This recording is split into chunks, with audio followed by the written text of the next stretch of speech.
Good morning, friends. It's Saturday, January the 11th, and I'm just on my way to the potting shed on what I think in Scotland they call a dreich morning.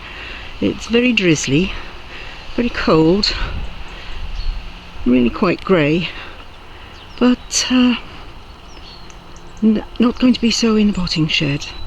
I'm just walking up and going to show you that although it's the middle of January, look what's happening in the garden. Everything is shooting up. You can see the snowdrops there. Large numbers of daffodils that are a good few inches up. I think those are 6 inches up over there. And yes, you can see these all showing very well. It'll be a month or two before they're in flower, but I think the snowdrops are going to be up very soon. Anyway, let's get inside and under cover in the potting shed.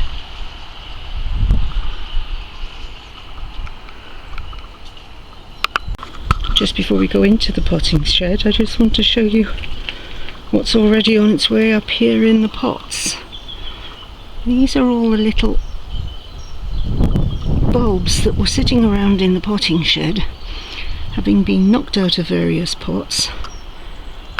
Well, here we are at the potting shed, and I'm going to share with you my private shame today.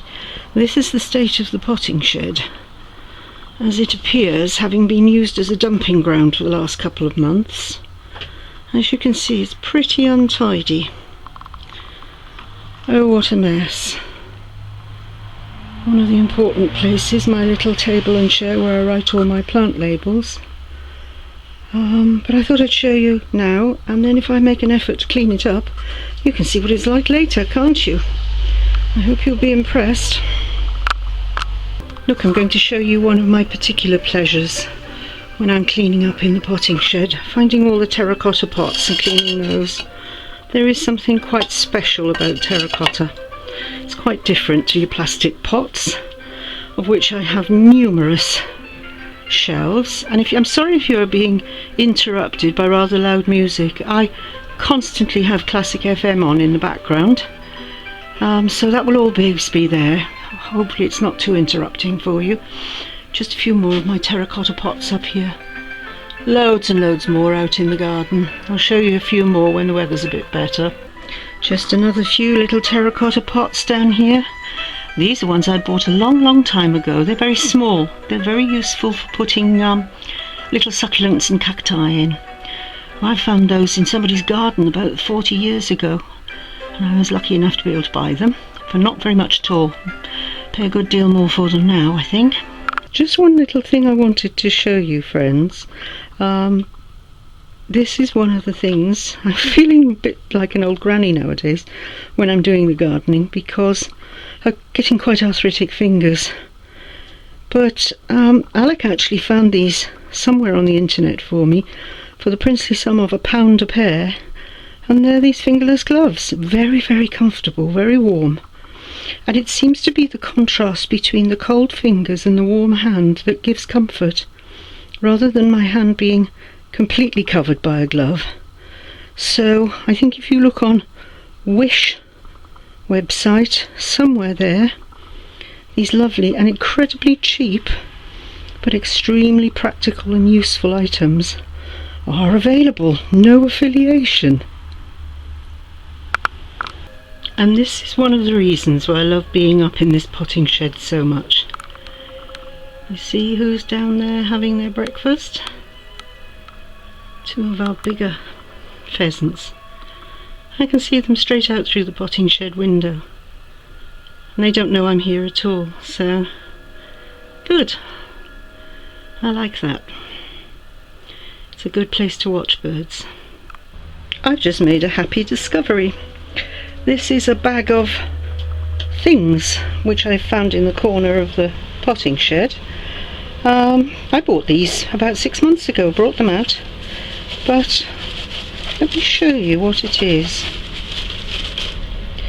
I'll lift one out and come back to you. Here we are. They're actually what look like rather naff little bird bowls. They're in the shape of a bird, but I think I'm going to grow succulents in these.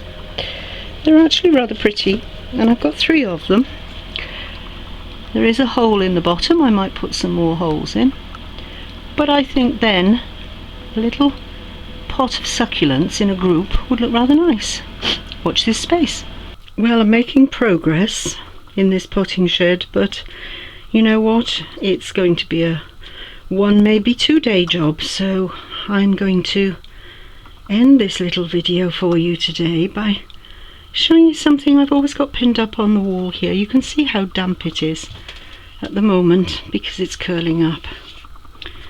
This is a poem by Rudyard Kipling, who I expect most of you know, in connection with his somewhat perhaps antiquated views from perspective of today. I happen to think he has tremendous insights as well. But what you may not be quite so familiar with is this poem about the glories of the English garden. I'd like to read it to you. The Glory of the Garden by Rudyard Kipling. Our England is a garden that is full of stately views, of borders, beds and shrubberies and lawns and avenues, with statues on the terraces and peacocks strutting by. But the glory of the garden lies in more than meets the eye.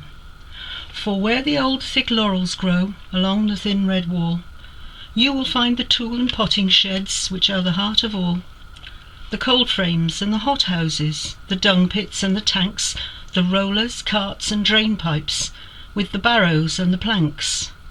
And there you'll see the gardeners, the men and prentice boys, told off to do as they are bid, and do it without noise. For except when seeds are planted, and we shout to scare the birds, the glory of the garden, it abideth not in words. And some can pot begonias, and some can bud a rose, and some are hardly fit to trust with anything that grows. But they can roll and trim the lawns, and sift the sand and loam, for the glory of the garden occupieth all who come. Our England is a garden, and such gardens are not made by singing, "Oh, how beautiful," and sitting in the shade, while better men than we go out and start their working lives at grubbing weeds from gravel paths with broken dinner knives. There's not a pair of legs so thin, there's not a head so thick, there's not a hand so weak and white, nor yet a heart so sick, but it can find some needful job that's crying to be done, for the glory of the garden glorifieth everyone. Then seek your job with thankfulness, and work till further orders, if it's only netting strawberries or killing slugs on borders. And when your back stops aching and your hands begin to harden, you will find yourself a partner in the glory of the garden. Oh, Adam was a gardener, and God who made him sees that half a proper gardener's work is done upon his knees. So when your work is finished, you can wash your hands and pray for the glory of the garden, that it may not pass away. And the glory of the garden, it shall never pass away.